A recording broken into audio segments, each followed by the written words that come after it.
बाहेर निघतात त्या कुठतरी थांबवणं गरजेचं आहे का? तर काल तारीख होती 11 मार्च, बलिदान मास है ना. शेवटपर्यंत ज्या माणसानं आपला स्वाभिमान झुकवला नाही है ना, तो औरंगजेबाच्या समोर नतमस्तक झाले नाहीत.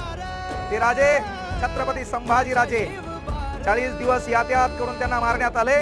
तो बलिदान मास चालू झालाय म्हणून उद्या तरी आपल्या तोंडून है ना अशी छान पद्धतीनं कोणाच्या मनाला हृदयाला छेद करेल अशी शिवी निघून नाहीये.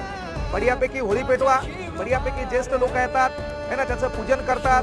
नवरा बायको शहरामध्ये बारीकशी होळी घरासमोर पेटवतात. तर विनंती एक आहे, जाणून बुजून कुठल्या माई बहिणीवर, कुठल्या लेडीजला, कुठल्या स्त्रीला, कुठल्या बहिणीला, कुठल्या माईला कृपया शिवी देऊ नका. छत्रपती शिवाजी महाराजांचा महाराष्ट्र आहे, इथं स्त्रियांचा आदर करायचं शिकवलंय स्वराज्यामध्ये. तो आदर उद्या देखील व्हावा ही अपेक्षा आहे. म्हणजे जाणून बुजून करता काढण्यासाठी एखाद्या व्यक्तीच्या प्रगतीकडे पाहून त्याला माई बहिणीवर शिवा देण्यापेक्षा